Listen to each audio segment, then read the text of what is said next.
The meaning of the word, and actually the name Lido, is related to this island over here, which is the longest island that we have in the lagoon of Venice. 12 kilometers long, as to say 6 miles roughly. And unlike the rest of Venice, this is the only place where you can use a transportation on wheel. So you can see regular cars driving around, you can see regular buses, scooters. And this is also the summer resort of all the Venetians, because you know the Lido Island is close in the lagoon of Venice where we are now. On the other side instead we have the Adriatic Sea. This is one of the 3 natural openings of the lagoon of Venice, along with Malamocchi and Chioggia. During the 1800s, this became the place where a lot of painters and writers used to go. Among the others, we can list Goethe, Lord Byron, Stendhal. They all came here to enjoy their summer holidays. On the other side of the island, basically the side facing the Adriatic Sea, we have nice and long sandy beaches where still the Venetians go in summertime. Unfortunately, during the Second World War, this island was used as a storage for the munitions and also as a barrack for the militaries. For this reason, you see the memorial right there in front of us with the green dome for those people that lost their lives during the Second World War. Now everyone, if you look on your right-hand side though, direction 1 o'clock, you can see that there is another little island with an isolated bell tower right in the center. You know, the bell tower is quite unique because it is shaped like an onion on top. You know, that is the island of Saint Lazare of the Armenians. That is the Armenian community in Venice. And you know that the island was donated to the community of the Mekitarists, the Armenians. They were trying to escape from Hungary during the persecution. And starting from the year 1717, the monks established over there, and they're still running the island. But they have a beautiful library with something like 2,000 manuscripts in the Armenian language, and they give guided tours around the museum and of course around the church. But you know, the island of Saint Lazare was a place where during the Middle Ages, during the Sea Republic of Venice, people coming back from the Crusades, from the Mediterranean Sea, for commercial reasons, for all sorts of reasons, were kept in quarantine, which means that they had to stop for 40 days on that island to make sure that they were not importing any kind of virus into the lagoon of Venice. They were so afraid during the Middle Ages of the malaria. As a matter of fact, on the year 1348, a big Black Death broke out into the rest of Europe, and 1/3 of the European population died because of the malaria. Nowadays, the island of Saint Lazare is still the place where, you know, we have the Mekitarist community of the Armenian monks. We're getting closer to the Lido Island, so you can distinguish a little bit better all the different buildings and also the size of this island. During the 1800s, right here is where they developed the Liberty style of Venice. As a matter of fact, on the other side of the island, we have beautiful villas, beautiful palaces, built by using the Liberty style. Over here on the left now, you can see we have the island of St. Helen. The house is a very important sailing school named after Francesco Morosini. But you know that the island is named after St. Helen. She's the mother of Constantine the Great.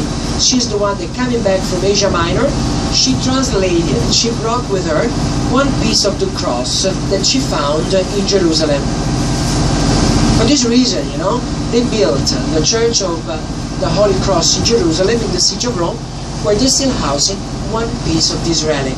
And as we drive around the island of St. Helen on your left-hand side, you can see the church with the bell tower. There is the Church of St. Helen, where, according to the tradition, St. Helen was buried right after she died.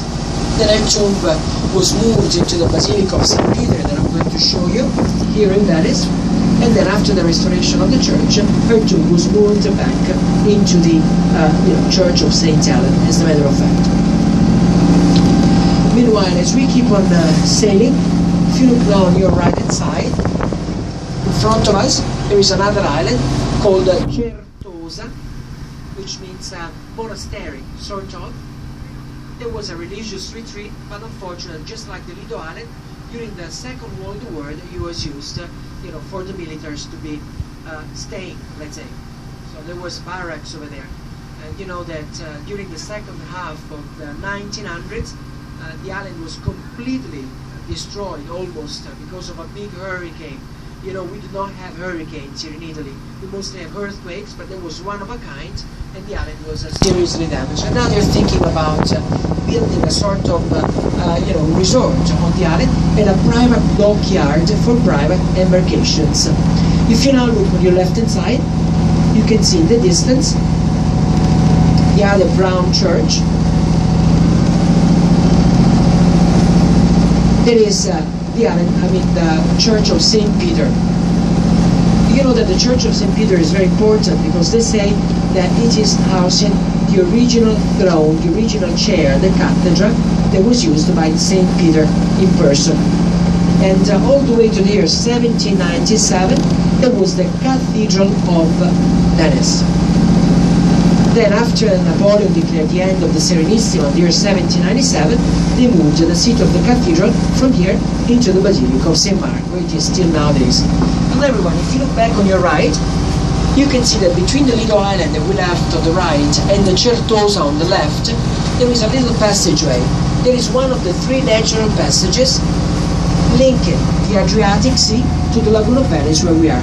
And if you observe carefully, there is a building with a lot of windows, and down below, almost on the water level, there is like a lot of openings, like arches.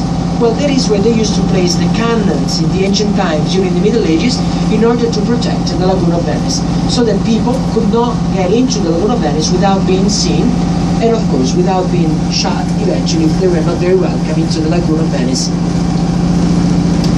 Now, as we continue, you can see the private dockyard of the Certosa Island. Meanwhile, in front of us, slightly to the left, we're getting closer to it, you can see the island of St. Peter with the church dedicated to St. Peter. This is the district of Castello. You know that Venice still, until not long ago, was divided in 6 different districts called Sestrieri. Castello was one of the 6 districts. Look how beautiful the sailing boat over here. As we continue, you see that area right there in front of us with a lot of cranes. That is the Arsenal of Venice. A little curiosity, everyone. You know the word arsenal that we use in English, that we use in Italian, in French, in German, in many different languages, comes from the Arab, Darsina, which means the working city, the city of industry. As a matter of fact, the Arsenal of Venice can be considered one of the very first examples of working cities, of industries, referring to the fact that there, during the Middle Ages, there was an incredible number of people, incredible number of workers, producing the fleet of the Serenissima, so the fleet of the Sea Republic of Venice. And you can see there on the left, there is the main entrance to the Arsenal. You know that Venice became very powerful during the Middle Ages because of the Arsenal of Venice, because of the fleet that was produced right there. You know that Dante Alighieri, the father of the Italian language, came here during the 1300s, and he visited the Arsenal of Venice. He was so impressed by the activity that took place over there, a lot of men working, a lot of furnaces, That's the reason why he compared the Arsenal of Venice to the Inferno. And the 21st chapter of the Inferno, of the Divine Comedy, mentions the Arsenal of Venice, particularly that one there. And by the main entrance, there is a big plate on the wall, I don't know if you can see that, mentioning, the verses of the Divine Comedy of the Inferno by Dante Alighieri.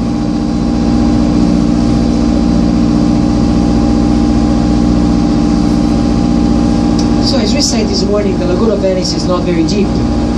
The water roughly goes from 5 meters to 15 meters. To give you an idea, 1 meter is about 3.3 feet, So in certain areas, the water is very, very shallow. For this reason, larger boats are not allowed. And this is also the reason why we have to follow a certain direction in order not to be stuck into the water. And you see that those timbers over there, made of wood, are marking the lanes for people not to get lost nowadays as they sail around the Lagoon of Venice.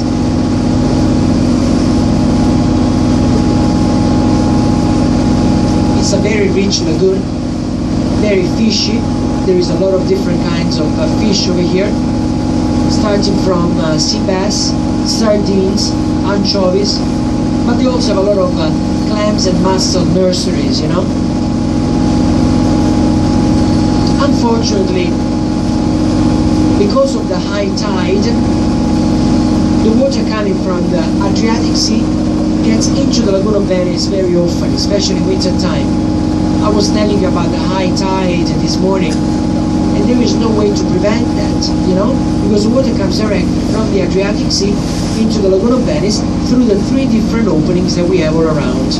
And now, in order to find a solution to this problem, they came up with an incredible and revolutionary project called the MOSE, M-O-S-E, which means that they're building panels all around the 3 openings of the Lagoon of Venice that would open up when the water is coming, when the high tide is coming, so that, you know, the water will be blocked or will not get into the Lagoon of Venice. Unfortunately, though, this big project is altering the ecosystem of the lagoon. And I'm going to tell you more in a short while. Before everyone, let me show you there on the left. You see that island with a lot of trees on top? There is the former cemetery of the city of Venice, the monumental cemetery, which means that it is not used anymore. There is the island of St. Michael, and you can see all the trees on top, you know, orientally shaded, very pointy, directed towards the sky, because the idea was to, you know, refer to the eternal life, so the continuity of life after death. Among the most important people that we have buried in that cemetery, we can list Eagle